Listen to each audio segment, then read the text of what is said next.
मित्रों, आज मैं एक कुछ नए स्टोरी को लेकर मैं आ रहा हूँ।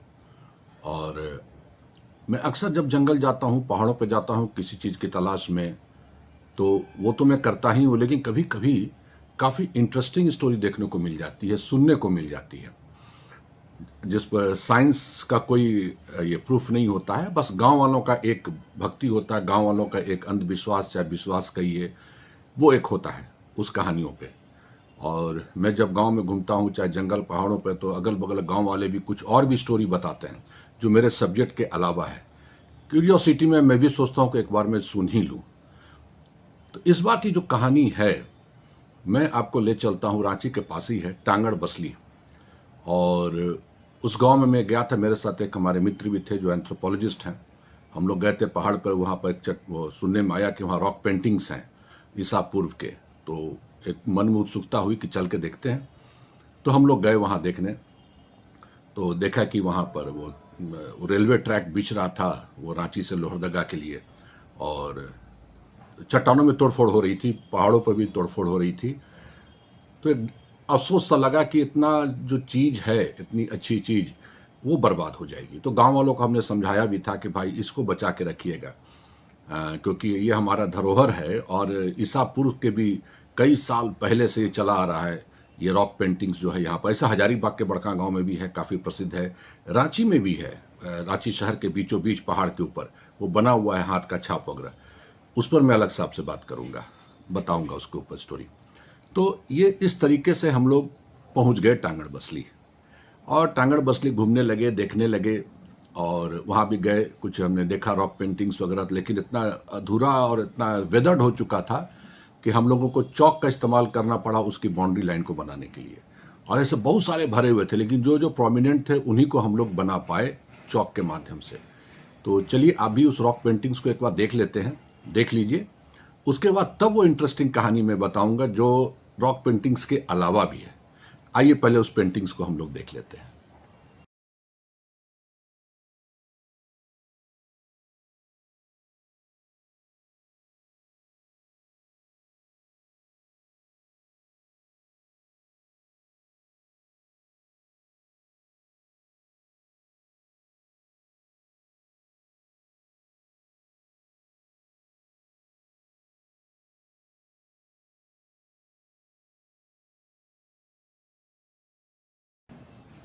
रॉक पेंटिंग्स आप देख लिए होंगे, काफ़ी डल हो चुका, लेकिन अफसोस है कि कुछ साल पहले हमने कुछ स्टूडेंट्स को वहाँ भेजा था। वो पहाड़ अब नहीं रहा, वो खत्म हो गया, वो तोड़ने के चक्कर में। और मैं जब गया था वो कोविड के कुछ साल पहले मैं गया था। और उसके बाद, कोविड के बाद, हमने कुछ एक दो स्टूडेंट्स जो इंटरेस्टेड थे एंथ्रोपोलॉजिकल के पॉइंट ऑफ व्यू से, मैंने उनको भेजा था उस एरिया को देखने। वो पूरा घूमे, लेकिन वो उनको नहीं मिला, यानी उसका अस्तित्व खत्म हो चुका था। बहुत अफसोसजनक बात थी। चलिए, ये तो अफसोसजनक बात हुई। अब आते हैं उसके एक इंटरेस्टिंग स्टोरी पे जो वहाँ के गांव वालों ने मुझे बताया। तो हंसी भी आई, लेकिन मैं वहाँ नहीं हंसा, क्योंकि एक वो विश्वास है गांव वालों में, और उस विश्वास को रिस्पेक्ट देना भी हमारा फर्ज बनता है। विज्ञान अपनी जगह है, लेकिन जो कहानियाँ चलती हैं वो एक है। तो जब मैं वहाँ से, हम लोग लौटने के चक्कर में थे, एक बुजुर्ग आदमी आए हमारे पास, कहे कि सर आप अगर आए हैं तो एक जगह आपको ले चलते हैं दिखाने के लिए। तो हमने क्या बोला कि एक चट्टान में एक छोटा सा गुफा है, और उसमें माना जाता है कि उसमें जिन रहता है। तो हमने कहा जिन? अच्छा, मैंने भूत प्रेत जिन? बोले कि हाँ, आप एक बार चल के देखिए। तो हमारे जो मित्र थे वो डर गए, कहे कि भैया आप कहाँ इस सब में फंसे हुए हैं, ये सब आलतू फालतू बात है, चलिए। हमने नहीं, जब आए हैं तो मेरी भी उत्सुकता उस छोटी सी गुफा को, छोटा सा दरार को देखने के लिए। मैं भी चला उसके साथ। बोले चलिए ले चलते हैं। मैं स्कूटर में था, वो अपने साइकिल पे था। धीरे धीरे हम लोग जंगल के भीतर पहुँचे। और यही आपको लगता है फरवरी मार्च का महीना था।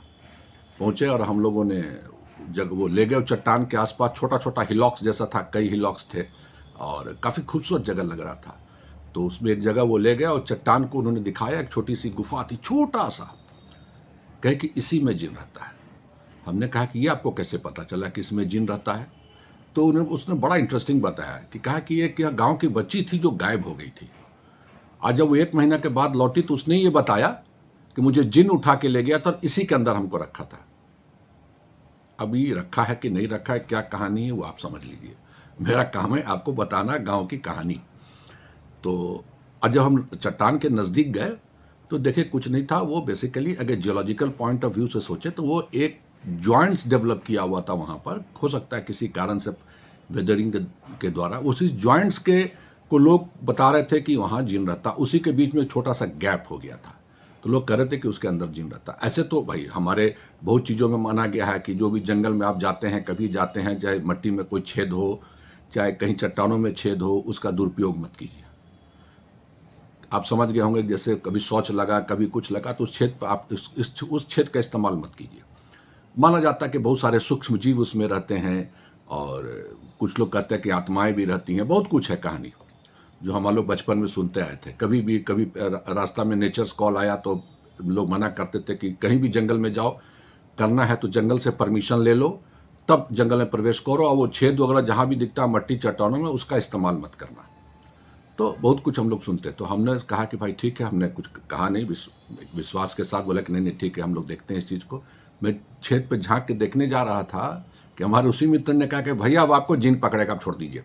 वो घबरा गया बहुत कस के। हमने कहा कि भाई कुछ नहीं पकड़ेगा, हमको देख लेने दो। वो आदमी जा चुका था बता के, रास्ता दिखा के। हमने देखा वो नेचुरली था, वो एक जियोलॉजिकल फेनोमेनन था। अब कहानी ये एक और शुरू होती है कि हम लोग जब देख रहे थे, शाम का समय हो चुका था, 3-4 बज रहा था, 5। अचानक लगा जंगल से काफी तेज आवाज आ रही है, और लगा जैसे बहुत सा हुजूम चला आ रहा है। हम लोग के मन में बस एक ही डर लगा कि हाथी आ रहा है, हाथियों का झुंड आ रहा है, इतनी तेज आवाज आ रही है। और हम लोग उसी हिलॉक्स वगैरह के बीच में कहीं घुस के हम लोग छुप के बैठ गए। और मैं अपने स्कूटर को बड़ा उदास मन से देख रहा था कि आज तो गया मेरा स्कूटर, हाथी तो उसको रौंदेगा।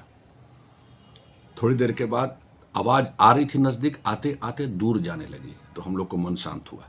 हम लोग निकल के बाहर देखे तो क्या था कि गांव वाले जो गाय गोरू चराते हैं अपने बछड़ों को, वो अब शाम को लौट रही थी गायें। और जो पतझड़ का समय था, पत्ते खड़खड़ा रहे थे, और उतनी सारी गायें, करीबन 100-150 गायें होंगी, उसकी आवाज से हम लोग डर गए। तो आप लोग भी कभी गांव जाया कीजिए, इन सब का भी आनंद लीजिए। तरह तरह की कहानियां हैं झारखंड के गांव में। कई बार अक्सर सुनने को मिलता है ये कहानी वो कहानी, चट्टान कुछ इस तरह का बन गया तो उसकी पूजा होती है, और अच्छे मैंने काफ़ी इंटरेस्टिंग लगेगा। तो इन सब कहानियों के साथ मैं फिर कभी आऊँगा। ये मेरा कहने का था कि मैं जब जियोलॉजिकल वर्क या एनवायरमेंटल वर्क में जाता हूँ तो इन सब चीज़ों की भी जानकारी में रख लेता हूँ। लोगों को कहानी सुनाने में, बच्चों को खासकर इस तरह की कहानी सुनाते हैं, पढ़ाने में भी अच्छा लगता है, बच्चे भी बड़ा इंटरेस्ट लेके सुनते हैं। और बचपन की बातें आप याद कीजिए, अगर आप लोग के दादा दादी नाना नानी कहानी सुनाते हो तो हम लोग के समय तो सुनाते तो सुनते सुनते सो जाते थे। तो इस तरह की बहुत सी कहानियाँ झारखंड के गांव में हैं, बड़ा इंटरेस्टिंग है। और कभी भी आप भी गांव जाइए, जानने की इच्छा जरूर रखिए क्या है। जैसे दशम फॉल की कहानी है, उसकी भी एक कहानी चलती है भूत प्रेत वाली। सर्त की जोन्हा की कहानी है, बहुत सारे गांव की अलग अलग कहानी है। मिलता जाएगा तो जियोलॉजिकल पॉइंट भी आपको दिखाऊंगा और ये कहानी भी आपको सुनाऊंगा। उम्मीद है कि आपको अच्छी लगी होगी।